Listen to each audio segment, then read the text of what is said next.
having a fantastic whatever day you're watching this. We're gonna have to do this old school because my computer is doing some kind of it's doing this and it's been doing it now for about the last hour. So thanks, updates. By the way, guys, if you're getting blasted with ads, post up a comment down below. It just means that I haven't had a chance to go through and clean out the ads for the show yet, because it's kind of an automatic thing that YouTube will do for you. So, guys, look, Happy New Year, right? I mean, we're going to have 2024 here in about 48 hours, give or take. And I've got to ask, where's all the news? Where's all the news about the new truck with the Hurricane Inline 6 twin turbo powerhouse monster Godzilla killer? Where's that at? Or better still, where's the Charger? Where's that two-door Charger that we got teased with and that little cartoon thing that Dodge did, like that little calendar thing, you know, the old schooly type of artwork, you know the type I'm talking about. Well, it had a two-door Charger in there. Where's the Charger at? Better still, where are all the insiders at? Where are all these guys that claim to know stuff that they absolutely don't? Where is all of that? Where's all the chat? Where's all the chatter? Is it just too late in the year? Is your imagination on vacation? You mean you can't come up with some interesting yarns to spin about what might be coming? Let's throw about a million things onto the wall and see what sticks. Expert level bullshit we've been getting fed. Here's the thing, guys. I am fiending for something to talk about when it comes to Mopar, but I can't find anything to talk about. Every single time I start diving into any type of research, phoning up folks that I know that might have an idea as far as what's going on, you get nothing. You get absolutely squat coming from the people that absolutely could give you some information, and a whole lot of questionable stuff coming from folks that are basically making stuff up as they go along. A bunch of hopeful, let's just say, qualifiers that are coming into this, meaning, well, we hope that it's going to have the Hurricane Inline 6, talking about the Charger, or we're hoping that this new truck is going to come with this or that or whatever. We're hoping that something's coming down the line, basically, and again, it just starts to sound like a bunch of made-up fiction. Guys, look, I'm no expert, or at least I don't know. I'm not on the inside of whatever Mopar has got going on. Lord knows that most of the time they probably don't want to hear a thing that I have to say. But I'll tell you guys this. At this stage of the game, whether it's made up or not, at least give us something. I'm willing to even talk about rumors. I'm willing to talk about fictional products that are going to be thrown down the pipe, because at this stage of the game, we've got practically nothing anymore to chat about. And this has become an ongoing, boring theme on this show where, yeah, we want to talk about the Hurricane Inline 6, but we got to have something other than a Luxo barge to talk about when it comes to that engine. Dodge did a pathetic job showcasing that engine at the last Woodward, whatever it is, snooze fest. I mean, Dream Cruise. You've got to be practically asleep to not catch some of the stuff that's going on over here when it comes to the new vehicles. When they put that Hurricane in the Challenger to, I don't know, do whatever with, that was a complete disaster flick. So why not get it right? It's impossible for me to understand how a company like Dodge could find a way to get it so wrong so easily. I just...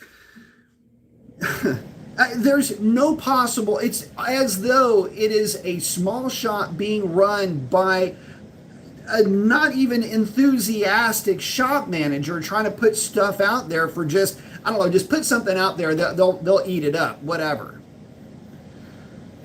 That's the way that it feels, and I feel like I'm being far too dismissed by Dodge to even be able to have a sophisticated conversation about what might be coming. It's a weird argument, really. It's like if you're arguing or you're trying to debate with somebody or you're trying to get to a better understanding with another individual and then they accuse you of something that is just outlandish.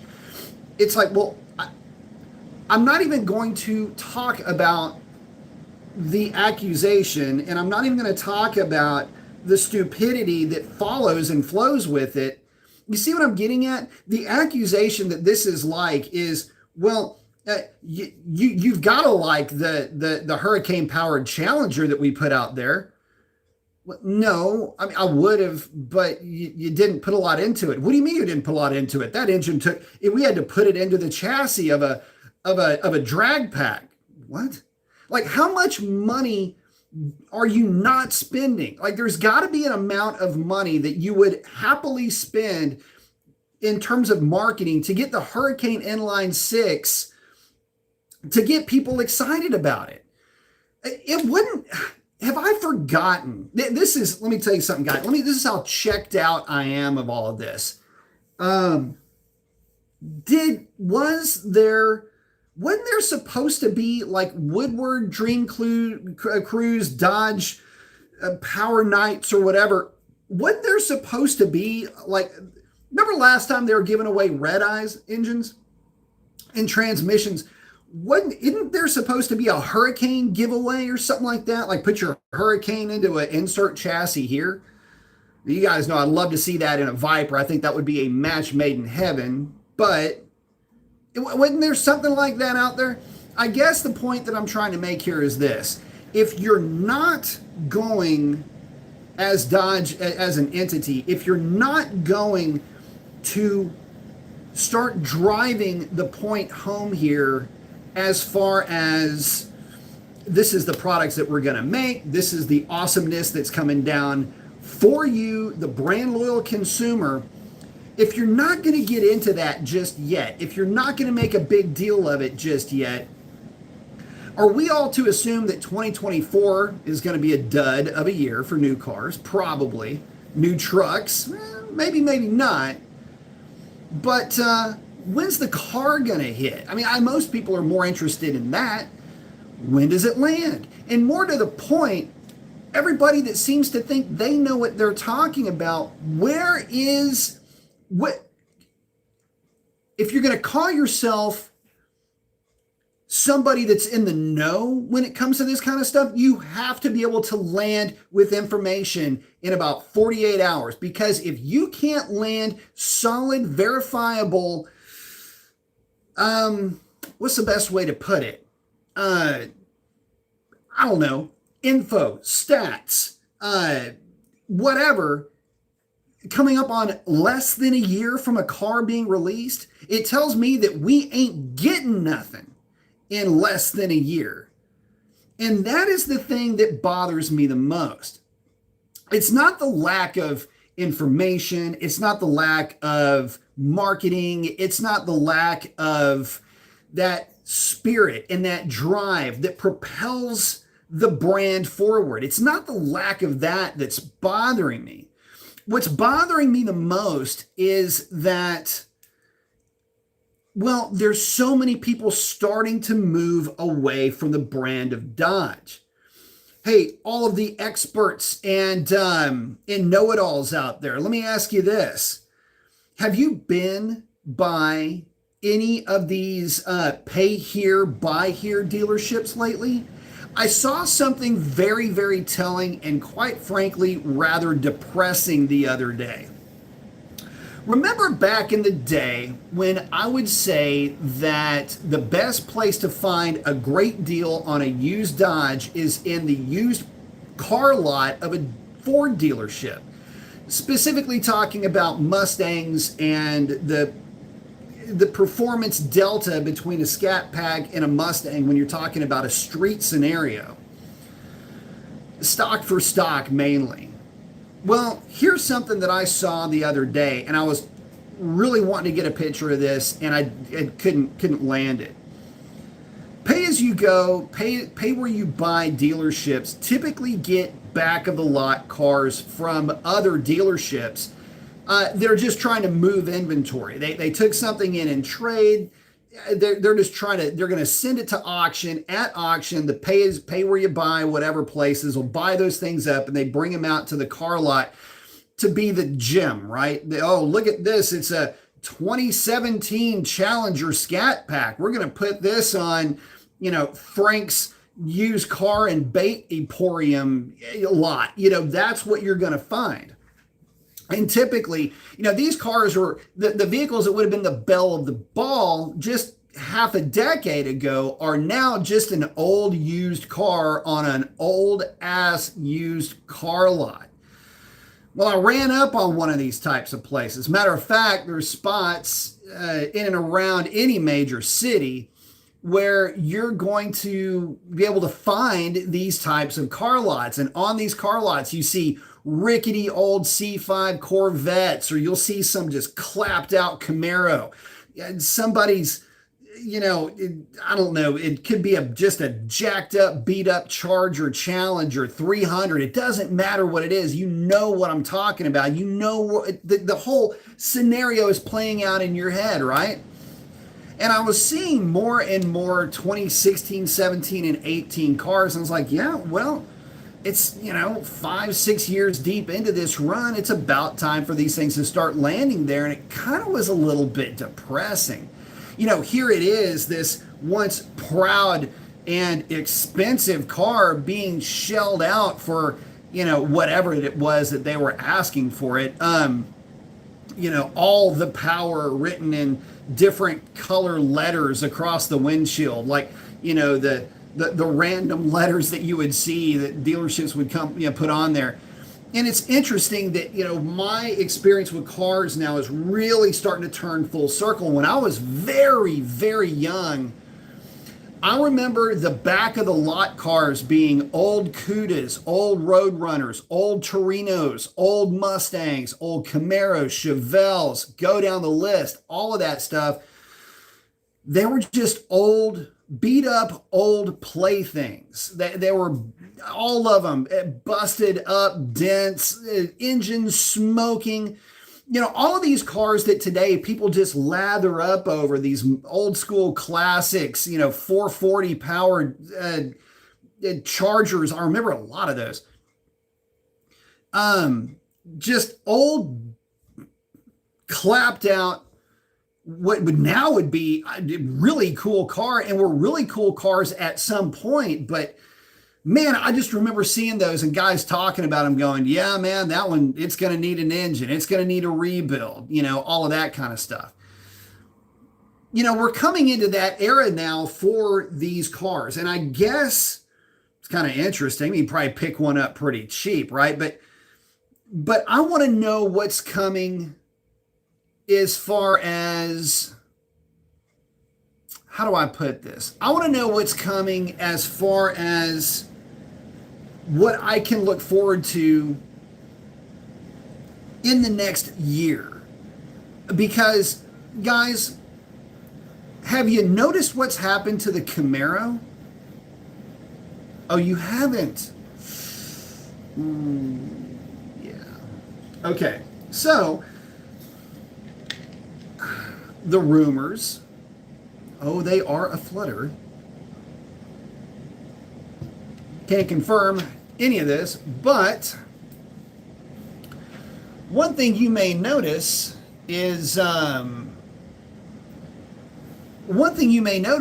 the Camaro, well, it may turn into an EV.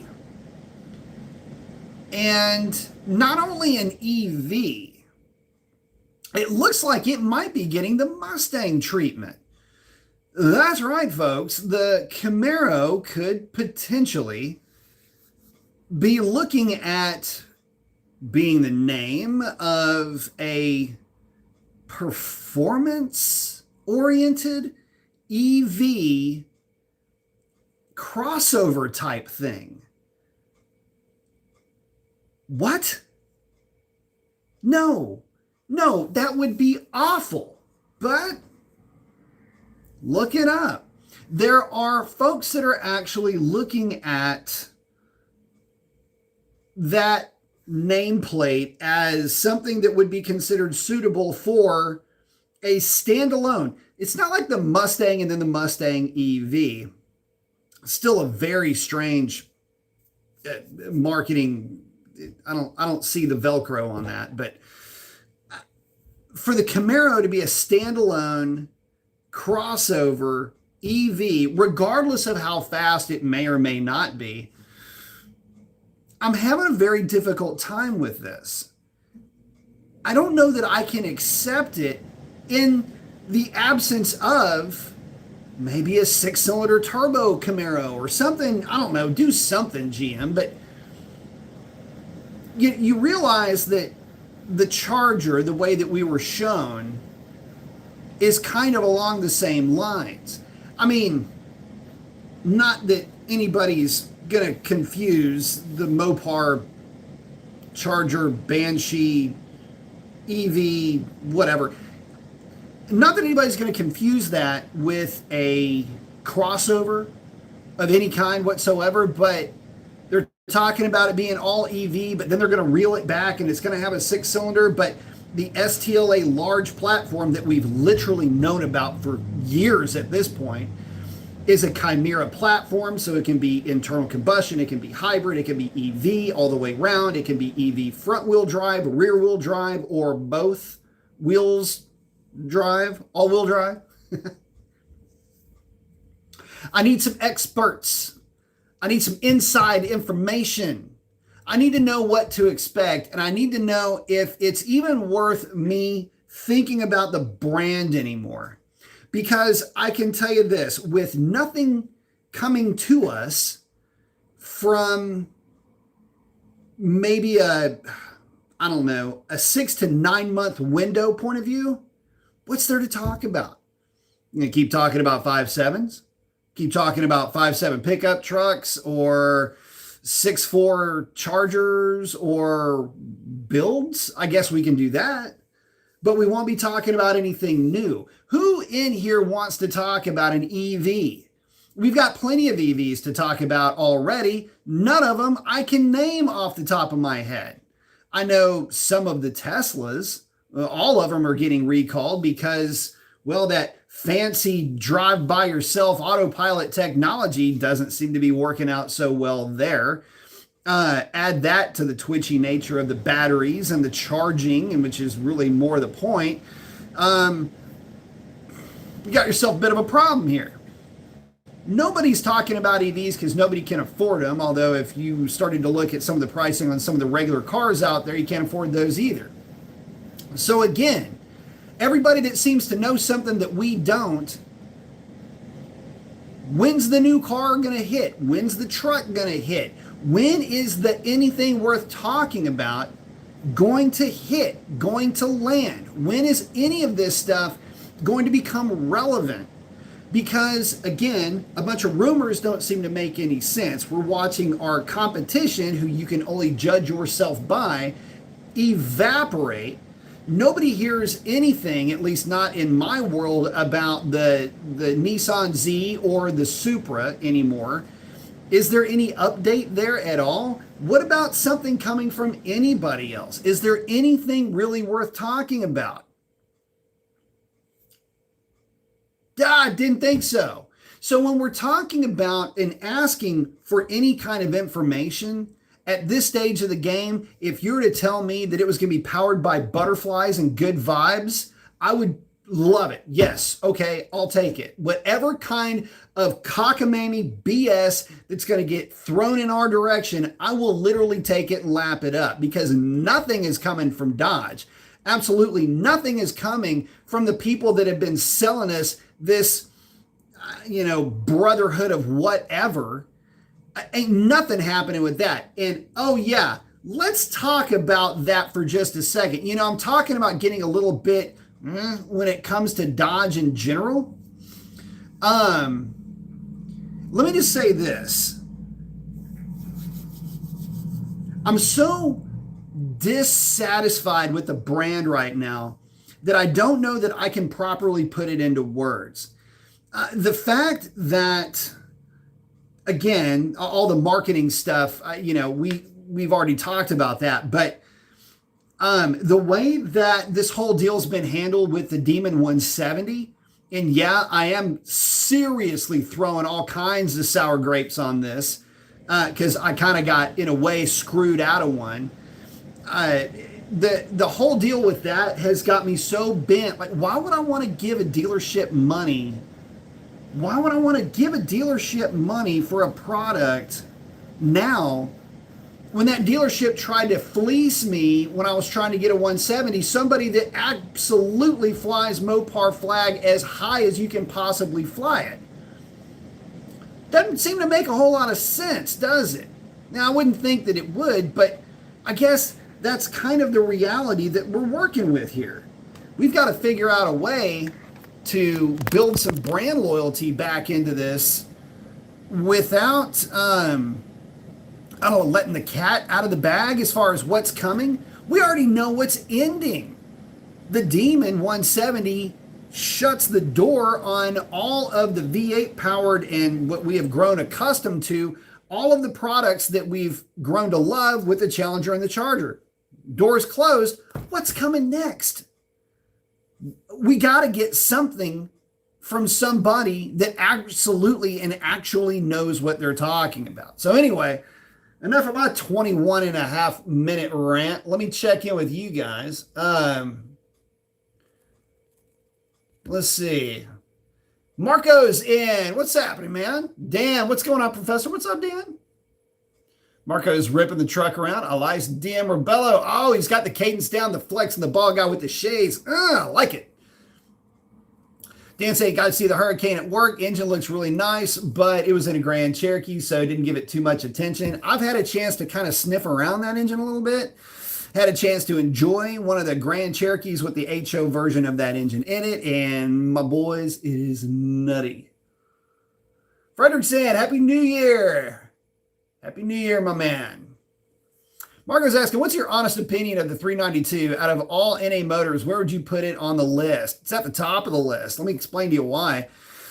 The 392 was realistically the first NA engine to give you practically 500 horsepower, depending on which SAE rating you want to go with. If you use the older SAE rating, it's about 500 horsepower. It gave you 500 horsepower and 475 pound-feet of torque. And it was basically real, honest-to-goodness Hemi power, like what you would expect or want out of something that says Hemi on the side of the car. It gave that to the masses, and it did so in a pretty robust package. I mean, you typically didn't see 392s failing for any real reason, whether it was, I mean, yeah, I get the whole boosted thing, but a lot of that had to do more with, you know, guys are asking too much for the fuel quality that they were throwing at those engines. That's more the honest answer there. But I mean, I like it a lot. You know, I've even made a video years ago where I said, look, it's the most important engine Dodge ever made that's not called Hellcat. And even more than that, you got to remember the Hellcat was derived from the 392. In fact, the very first Pilot engine was a 392 with the IHI 2.4 supercharger sitting on top of it. So, you know, for me, it's an awesome engine. It does a lot of awesome things. And I would challenge anybody to say anything different. I think that the engine was the right engine for the right time. I will say this though, it was in the wrong platform. That engine needed to be in a smaller car to really be competitive. And it's unfortunate that it was shackled by a 4,200 pound car. It really needed to be in a car that was about 3,800 pounds. And at that number, at 3,800 pounds, that engine with the HP 70 should have been an HP 90 transmission, even with 309 gears, is a 10-second car. So I know that because we put stock cam 392 stock gear with the passenger seat and a rear seat delete and a drag pack wheel and tire setup with no other weight reduction on 1120s. So there's that. And I went 1130s with a very full weight SRT on 20s, mind you. So pull about 400 pounds out of that thing and it would be solidly a 10-second car, and it would have much better highway pull authority than what it does. So great engine, just it needs a lighter platform. Oh, Dan, Grand Wagoneer. Sorry, not Cherokee. Yeah. No, it's the Grand Wagoneer that I drove that was awesome. Hey, Eric saying, good evening, everybody, and friends, B. Mason, friends, and Happy New Year. Happy New Year, Eric. Eric's checking in with everybody. Good to see you, buddy. Information. I think that's what I was asking. What's the word I'm looking for? Dan saying, truly speaking, Stellantis is so busy buying back all these shitty Jeeps and Cummins trying to fix all the electronic issues with Rams that they have no funds left for anything else. Gosh, speaking of electronic issues, boys, I got to tell you, like me some Stormy, but I'm going to put out another gripes video and on that truck, because there was one of the things I failed to mention in that video as far as things that aren't wrong with the truck but are unnerving. I still don't know this. There's two. The first is that truck has always had a weird, it's like a cam phaser rattle at very low RPM decelerating. What do you do with that, right? There's nothing you really can do, but that truck's always had that. It's enough to get on my nerves, just enough to where I may take it in for warranty work. The other thing was, I mentioned that squeak. It hasn't come back. So I don't know, maybe it was a water pump belt, but notice I said water pump belt. E-Torque engines, guys, if you've never seen one, they have two belts. One of them is literally the crank and the water pump. That's it. It's all it does. The other one is the crank to AC compressor and the e-torque system. Now, let me put this into terms for you. The DT Ram with e-torque only charges the battery or maintains a voltage of 12 volts.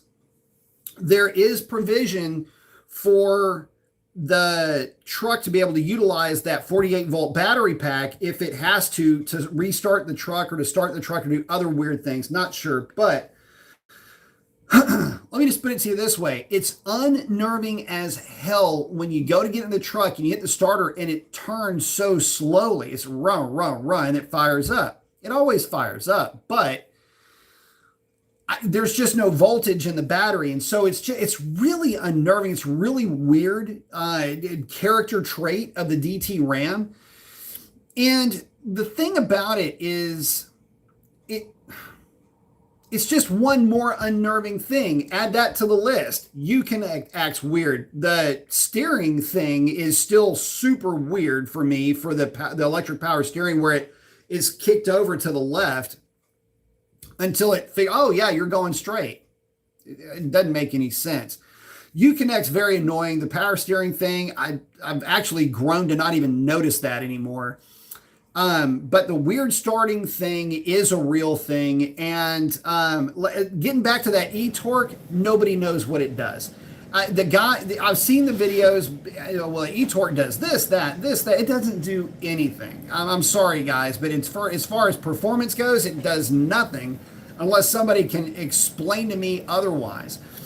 And anyway, so all of that being said, what am I supposed to do? Get worked up and like start really getting excited about the new Hurricane powered truck? Okay, that sounds great, but is it also going to have all of these little gremlins to come along with it? I mean, it won't have the e-torque thing. By the way, never buying anything with a mild hybrid system ever again. That was a mistake on my part. So there's that. Oh,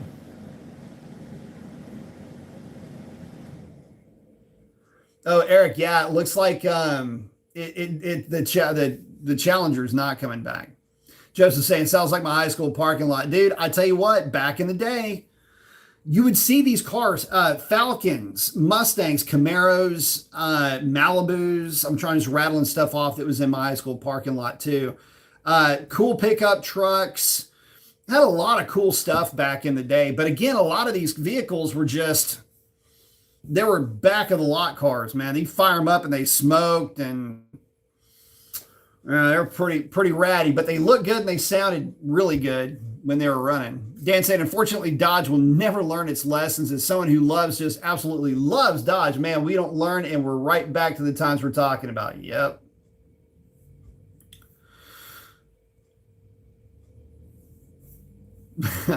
We become the brand with nothing but grocery getters like the next 30 years. You know what? You need grocery getters. I've been saying this for forever. Dodge, come out with something that works as an entry level car, just an automobile, something you can throw the kids in, or you can use as a work vehicle, something that's going to be reliable, something that is going to make, a low horsepower number, but you can drive it through, whatever. It doesn't have to make a lot of power. It's only got to get decent fuel economy and have decent torque off the line. That's it. What else do you need, right? I mean, just transportation that you can rely on. High value for dollar proposition. Make something like that. Don't come out with something stupid like a Hornet that's a rebadged. I still can't remember what it is, even though you guys remind me of what it is every time. My brain will not commit it to memory.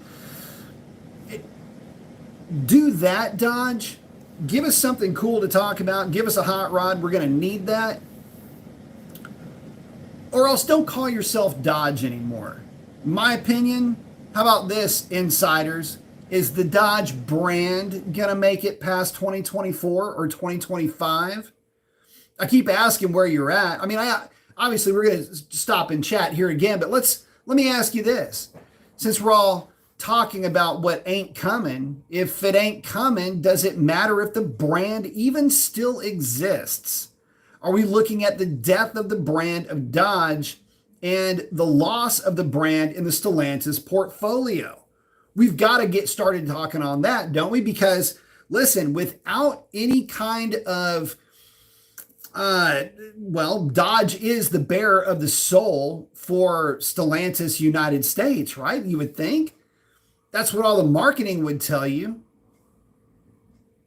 Why, if that brand goes away, what are you going to be left with? Ram, Jeep? Anything good coming out of Jeep? Anything good coming out of Jeep aside from the Grand Wagoneer? Can you name any Jeeps that you would actually buy today? Hell no, I can't. Listen, Grand Wagoneer, sure, if you got an extra $100 and something thousand laying around. Jeeps are obnoxiously expensive, and unless you're buying the diesel, they're not worth buying with that V6. It doesn't make enough torque. My wife's 3.8 liter Wrangler, she's got an '09 Wrangler, and driving that Jeep is more satisfying than driving a new Jeep with that engine not coming alive until about 5,000 RPM. I don't get it. I'm just, oh my gosh. This is what happens when not car people play pretend car person to work for a brand.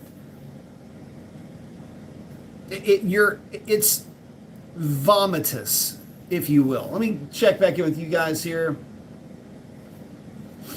Joseph's asking, are we entering a time like 75 to 95? I hope not. Arthur, what's in?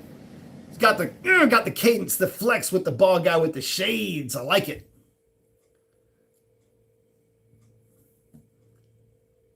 Eric's saying all these brands should never merge with Stellantis. Well, Stellantis bought them. That's the problem. Eric's checking in with Arthur. Good deal. David's in. Dan saying, as a Stellantis employee, let me tell you, we have some very exciting things on the way, like, exactly.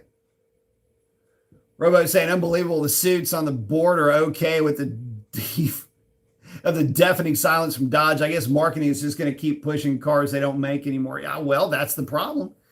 And this is the saddest part of it, man. They the rich heritage of Dodge, the performance-oriented track record that Dodge is, oh, jeez, just leave it. Let it die. Oh, gosh. And that's something else, too. I am so sick and tired of legacy vehicles. Legacy vehicles and listen, no offense, okay? You know what happens? People say, no offense, offense is coming. I don't need to see vehicles from my parents' era in this day and age. They don't even fit the right age demographic for the people that are buying the Challenger and the Charger, although they did back in 2008. The weird thing about it is that we were told we were going to have a new car in 2019.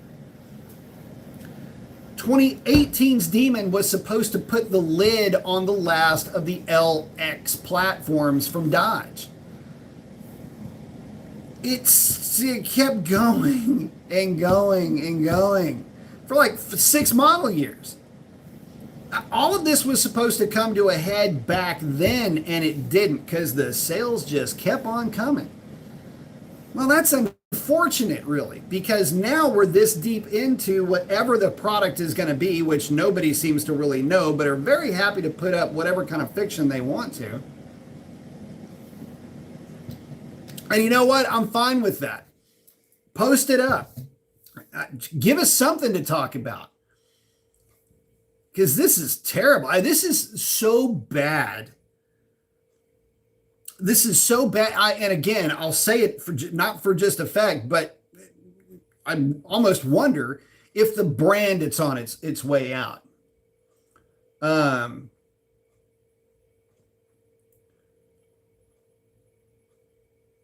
Dan's liking working there. I bet it's a great place to work. Eric's checking in. Also, Happy New Year.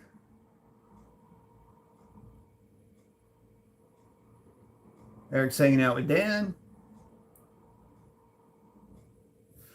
Oh, Sublime saying, hey, my 2 cents with the brand is prices need to come back to reality. Bingo on that. And true for not only cars, but pretty much everything else you spend money on. GM and Ford are running better deals than any Stellantis deals. Yep.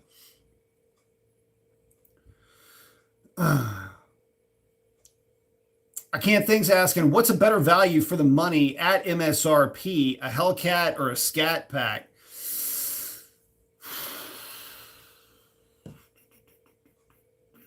At MSRP, if you've got Hellcat money, you need to spend it because it's a better car all the way around from a durability standpoint. If you're talking about what is a better value in general, get the Scat Pack because you can use all the Scat Pack all the time. And I understand you can put a Hellcat in 500 horse mode if you even remember that it's got that mode. I used to drive my Hellcat around a lot in 500 horse mode. But guys, let me just tell you this. If it is a Hellcat that you're looking for, a Hellcat is what you're going to buy. Again, from a durability standpoint, Hellcat is hard to beat. But, you don't hear about people blowing up Scat Packs either. And I like Scat Packs a lot because they're a snappier car and they're fast. They're plenty fast. It's just that the Hellcat, especially when you start to breathe on them a little bit, is really fast. And it doesn't bring up anything, but I will add to that this. All of the cars that you see out today, the S650 Mustang will mile an hour with a Hellcat for longer than it should, especially on the freeway. But all of the cars that are out today are extremely fast. They're all, unfortunately, they are objectively fast and subjectively not that fast. Normally it goes the other way around, but in the era that we live in, everything makes a lot of horsepower. So, okay. And the Hellcat, everything that's good about the Hellcat is also bad. Its blessings are its curses. Makes a ton of power, really can haul ass, but you can't use that power on the street. In other words, it just simply won't hook up on the street. Not to mention, that car doesn't really get interesting unless you're deep into the throttle. Unless you're putting that thing into about 9 pounds of boost and above, or 8 pounds of boost and above, you may as well have a Scat Pack. So, it is what it is.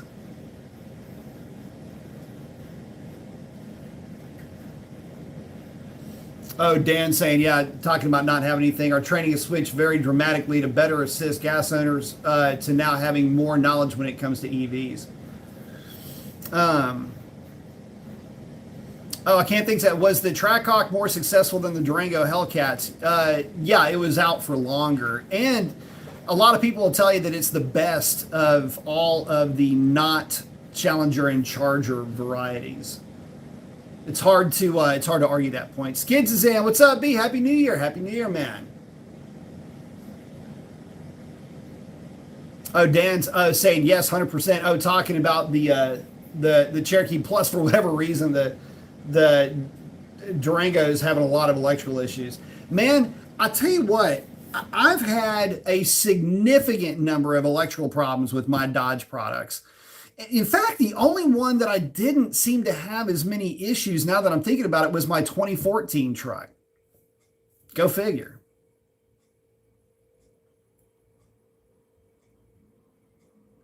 Eric saying, Dan friend, I hear you, training is the key. I've been in the automotive industry for 33 years. I get that. Yeah, you gotta stay on top of it. Ongoing education, guys. Dan, yeah, I don't want to think that it is something normal that you have to deal with, but guys, I'm not kidding. I mean, it's bad, the electrical issues.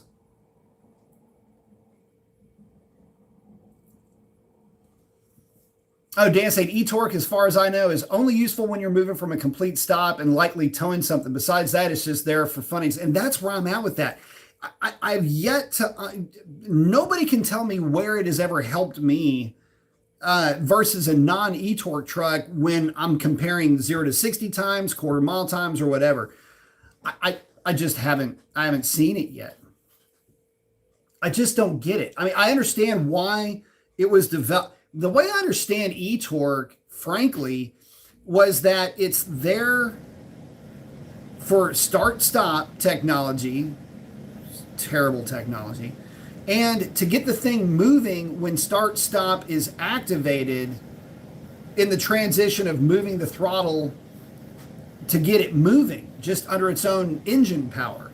There's that gap there, but you've got a torque converter. It's not like the gas engine makes zero power unless it's not running. And simply tipping into the throttle, you've got a torque multiplier with a torque converter that you're going to be over the 130 foot-pounds of torque that it's supposed to deliver. So I don't understand. Eric's hanging out with Skids. Skids saying, thank God for motorcycle. Yes. Dan saying my CBR 600 was the best purchase I've made this year. Guys, I'm telling you right now, I'm having so much fun reconnecting with bikes. I've been test riding a lot of the Triumph products, modifying that Z900 RS. That bike is so good now. It is so unbelievably good. I can't even put it into words. The Bonneville T120 continues to impress me in weird ways. The T-Bird is the Triumph Thunderbird is another bike that I never thought that I would like, and I've grown to really enjoy that bike. So, but all the bikes I've been riding lately, whether it's been the Trident, any of the Tigers, by the way, if you haven't seen my video on the Tiger 850, that bike is stupid fast for what it is. It is extremely capable. If I were to buy a commuter, I like the 660 because it's a little sportier, but the 850 is faster in general. If I were buying, I don't even know what to call it. It's like an adventure bike. It's like Skids, it was like a adventure touring bike or a sport touring bike. I don't really know what's the right words to use for that thing, but guys, that motorcycle, I kid you not, will cruise at 100 miles an hour and you won't even know it. The fairing just blows the air right around you. It's nuts, and it seems to want to get there quickly. And this is something about motorcycles where you've got drive-by-wire, a lot of torque, a lot of gearing. Actually, it's not a lot of torque, and it's not even a lot of horsepower, but it's got a lot of gearing on its side, and it absolutely sprints. Motorcycles, to me, have really taken the place of cars in a lot of ways. And that's something that, thank you, Stellantis, and thank you, Dodge, by the way, for basically, what's the best way I can put this? Removing the passion that I once had for the brand and for cars in a lot of ways by ruining my chances of getting a Demon 170 for having everything that's out there go up so much in price that I couldn't replace this car that I had, that I set national records with, at least if you're into, the types of records that I was setting. I couldn't replace that one with a new one because it was double the value of what that car was worth. Are you kidding me? What the hell was that? Anyway, these are the problems that I have with the car market in general, with where we are in terms of just pricing, dealerships, and everything else. It's not, I don't even know how to say it anymore. I'm just so checked out of cars. And since Dodge isn't doing anything to get me back excited about it, all I can talk about is the stuff that we've been talking about leading up to this, and helping people with builds and working them through camshaft selections and, doing peer reviews on tunes now and then. I do all of that, but I mean, damn, guys, it's getting to the point where it's not even, I don't want to say it's not enjoyable anymore. It's just, we got nothing left to talk about.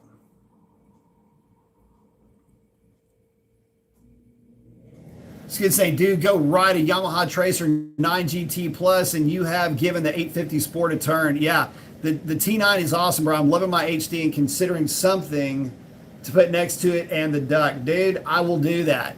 I'll do that. You got to go ride that 850. And I'm telling you, man, we'll share notes. And I haven't done a video on it. I did ride the 900 Tiger. There's an 850 and a 900. I almost feel like the 850 and the 660 need to be called something other than Tiger, because Tiger is an adventure bike platform and the 660 isn't really that. I guess you could call it I don't know what you'd call it. I was calling them urban assault bikes. I don't know what else you could call them. The Scrambler's kind of like that too, but not like these bikes are. But the 900, there's three different 900s. There's the Conquistador or whatever it is, the one with the big front tire, the more off-road oriented, which gets you really into a proper adventure bike. Then there's the Tiger 900 that is more like the Tiger 850 with the more mag style wheels on it. And then there's the Tiger low ride height, where it's actually lowered from the factory, because Tigers are tall. The adventure bikes, guys, if you're not familiar with the genre, they're really tall motorcycles. Looks like a big dirt bike. They've got one with a lowered ride height. I think it's called something Tiger 900 LRH or whatever it is. Anyway, that bike I haven't ridden either, but I know that those Tigers, the Tiger 900 low ride height, they can't keep them in the showroom. The minute they get one, checked out, it's gone, or they've got deposits on them. Oh, and yes, I will be bringing to you guys videos on whatever 400s show up at the dealership. So really looking forward to those. But the next bike in the queue is to ride one of the more, I've ridden the bigger 900, the one that's more an adventure bike, and the 850 will walk all over that thing. but I want to ride the 900 version of it that's more like that sport touring type of a bike, and then ride the 1200. And I've been told that 1200 is a freak of nature, so we'll see.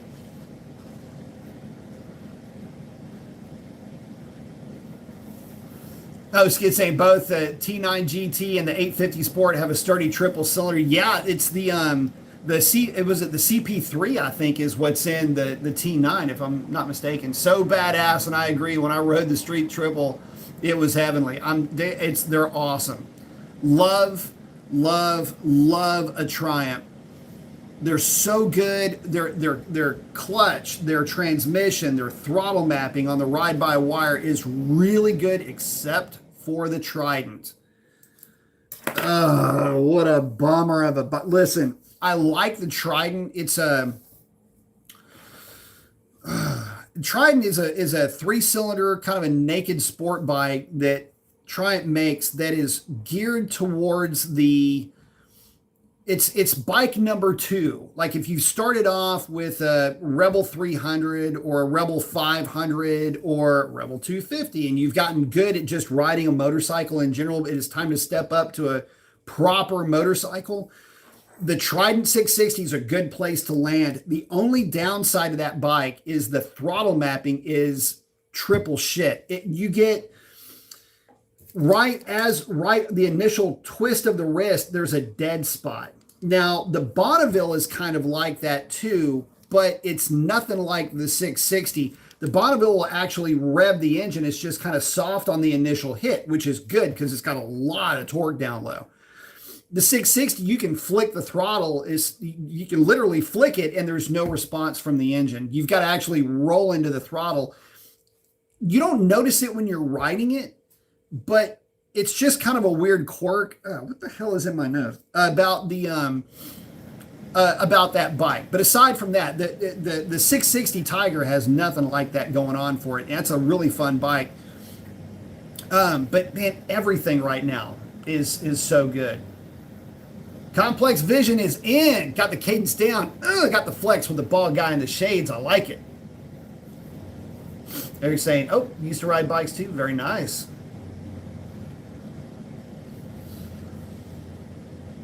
Oh, Dan saying one of two I see happening for us. Either we get merged into one brand, sort of like how Scion got done, or we wake up, shake off the dumbness, and stand our ground against the EV. Listen, the EV thing is played out, guys. I don't want to downplay it, but from what I can see, I know that there's some manufacturers that want to keep, just hanging on that. But the realities of the market, not all of us have $50,000 to spend on an electric car that could seriously cause a fire in your garage, assuming you have a house and assuming that you have a charger in your house. Oh, you have a garage at your house. Oh yeah, there's that too. See where I'm going with this? Yeah, they really need to check their reality. Manufacturers do, in my opinion, when it comes to EVs.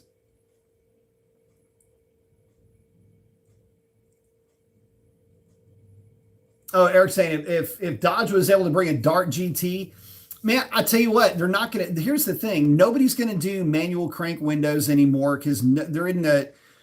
There's some realities, unfortunate realities, when it comes to putting these cars together, and it's just cheaper to have nothing but electric windows because that's what people buy. But I'm with you. I'd love to have something kind of go back to basics, something without all the bells and whistles. But the problem with that is, it's really difficult to make that happen. So you wouldn't think that it would, but it is. I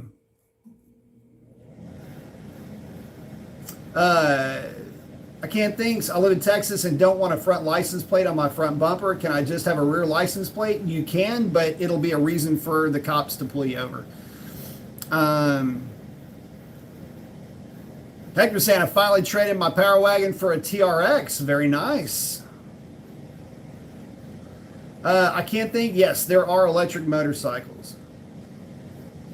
Skid Sport Touring. Yeah, I couldn't figure out the name like the proper name for those bikes, because visually to me, I mean, they really do look the same. And the Tiger 850, frankly, the Tiger 900 is the one that really screwed me up, because it's the same bike but set up differently. One's a sport touring bike and one's an ADV. So ADV meaning adventure, for you guys that aren't in the knowledge.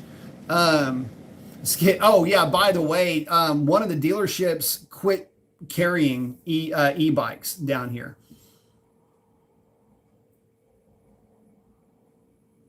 And they quit selling them, or they quit carrying them because they weren't selling them. This kid saying, get on two wheels. This kid saying, you won't regret getting a motorcycle, fellas. So many options out there. There are a ton of options. And the thing is with bikes, it's like Pringles. I mean, you can't have just one. Motorcycles are the same way. I could have 10 and ride 3 of them a day and never get bored with any one of them, and never go, oh yeah, I don't like that one. They're all so good now. One of the things that I've noticed, this is the thing that's really thrown me off, is just how good modern motorcycles are, how fast modern motorcycles are. Geez Louise, man. The one that threw me for a loop is my the Bonneville T120. Let me tell you why that is. 80 horsepower, 80 pound-feet of torque, and it's geared the way that you would think that like a car would be geared. It's got long ass legs. That bike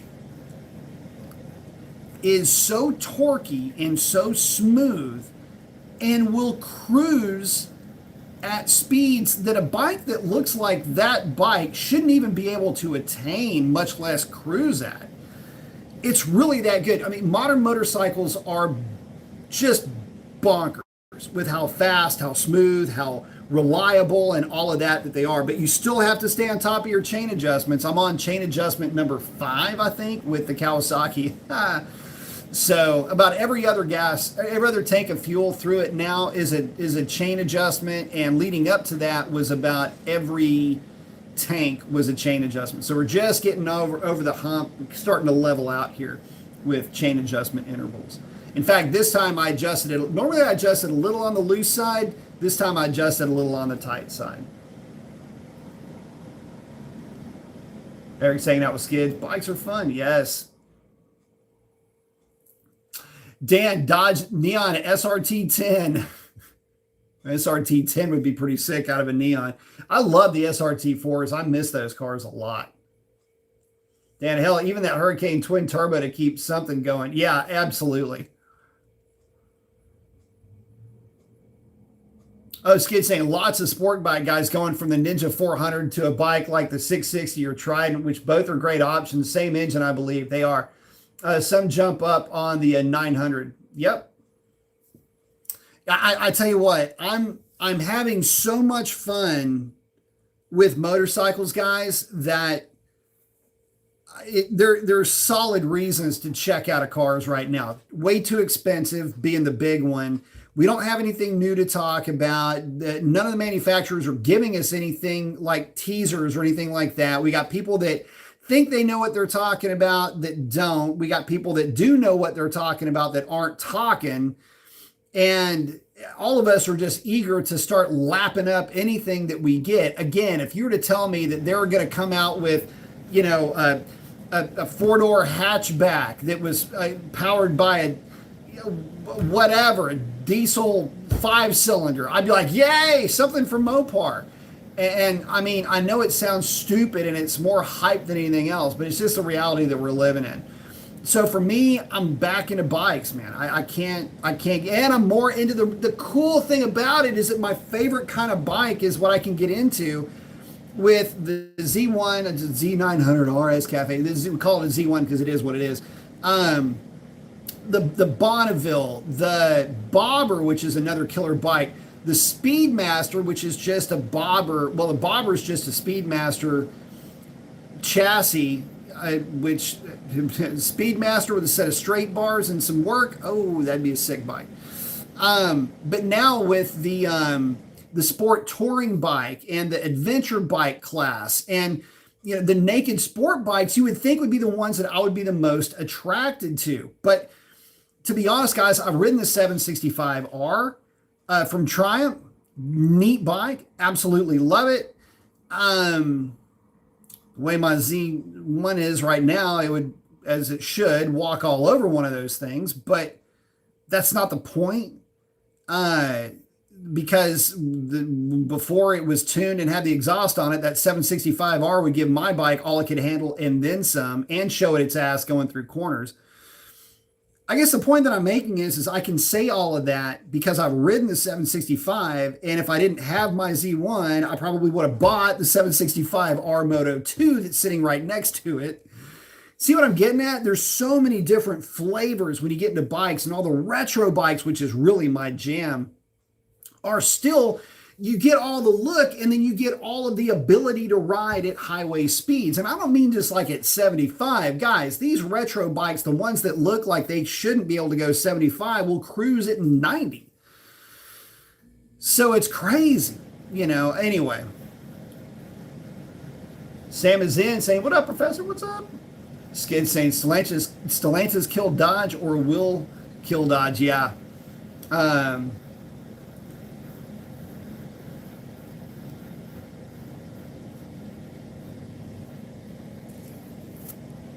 Sam say, I look at like this, like is something being tested. I would like to see anything, any kind of spy shots. These guys that are claiming to know what's going on the inside, fellas, get us some more pics. Anything you can get us pictures, get us spy shots, get us some kind of an interview with somebody with a, in the shadows with their voice just digitalized or whatever. Do something, please. Throw some of that clout around that you got if you're, deep within the bowels of Mopar. Let us know something, because this is driving us all nuts. And here's the problem. It's driving us nuts, and it's driving us nuts that we can't talk about cars that we would love to buy, but maybe now can't even,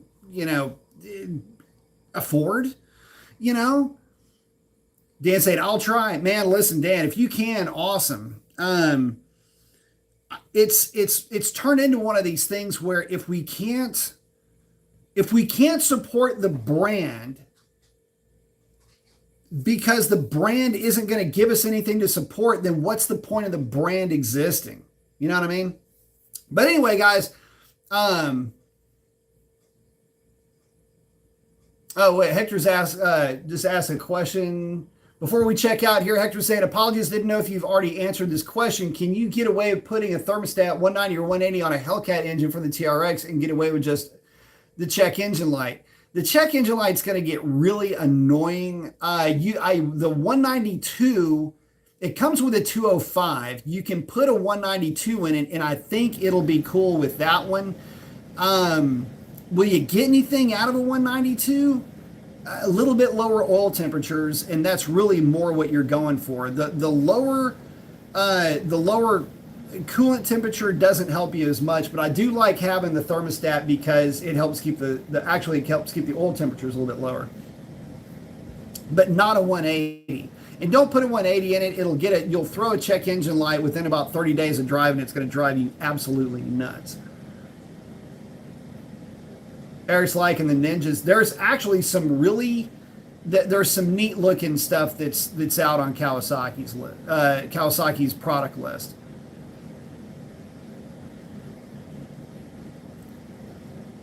Sam saying, a buddy of mine in Detroit says that Chelsea's been busy and they're not letting people close.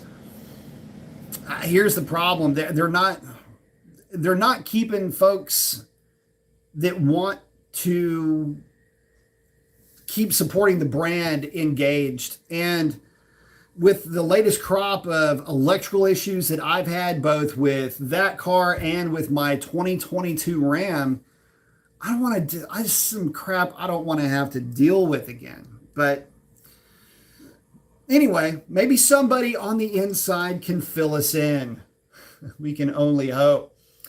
Skid's checking out. Everybody have a oh yeah, Happy New Year, folks, by the way.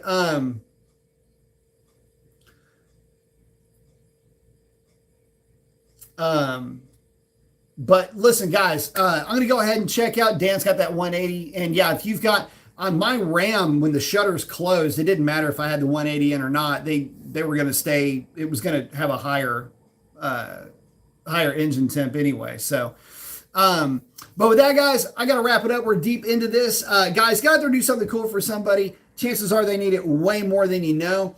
And with that, we'll catch y'all on the next one. That's a wrap. Adios.